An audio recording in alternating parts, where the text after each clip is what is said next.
నంద్యాల జిల్లా డోన్ పట్టణంలో ఈస్టర్ పర్వదినం భక్తి శ్రద్ధలతో ఘనంగా నిర్వహించబడింది.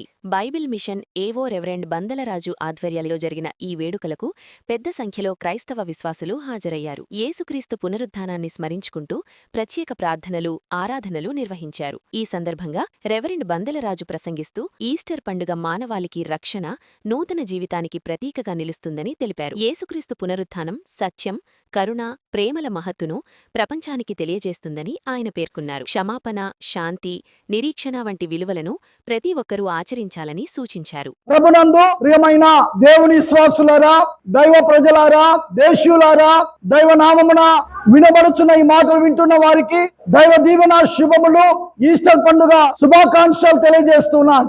దేవుడు దేవదాసయ్య గారు బయలుపరిచిన Bible mission Guntur head office Bible mission ఏవోగా రెవరెండ్ డాక్టర్ బందలరాజు నేను యావత్ ప్రపంచ భూలోక నివాసులకు, భారతదేశ ప్రజలకు, ఆంధ్ర రాష్ట్ర ప్రజలకు, సమైక్య క్రైస్తవ సంఘములకు దేవదేవుడు దీవించాలని, పునరుద్ధాన శాంతి, పునరుద్ధాన సమాధానము, పునరుద్ధాన శక్తి ప్రభువైన యేసుక్రీస్తు వారి కృప సదాకాలం మీకు ఉండాలని దేవుని సేవకుడిగా నేను మీకు జ్ఞాపకం చేస్తున్నాను.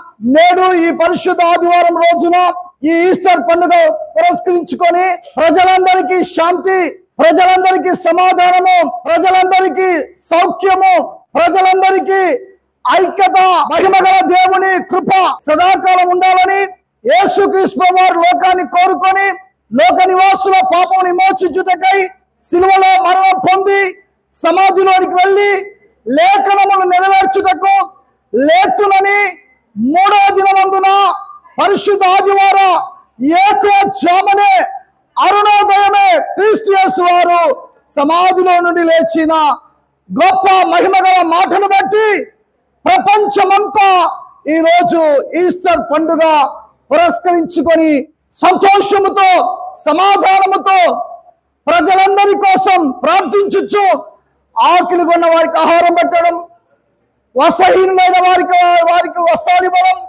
పరిశుద్ధ బైబిల్ గ్రంథ వాక్యము ఉచితంగా దానం ప్రకటించడం, ఇటువంటి పుణ్య కార్యములు క్రైస్తవులైన వారు జరిగిస్తున్నారు.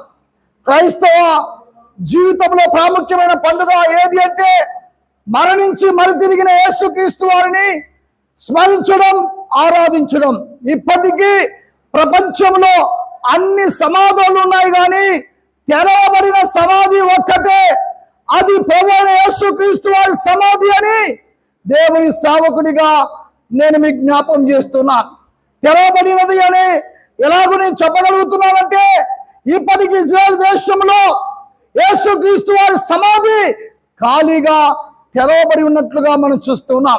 ప్రియులారా, ఈరోజు ఈ పండుగ సందర్భముగా ప్రజలందరికీ ఆరోగ్యము, ఆవిష్కారము, శాంతి, సమాధానము, దేశ సౌభాగ్యతంతో ఆశీర్వదింపబడాలని దేవుని సేవకుడిగా తెలియజేస్తూ ఇట్టి మాటల వలన వినివారెల్లరికీ దీవెన అనుగ్రహింపజేసి మహిమ పొందును గాక. ఆమేన్. మరణాత.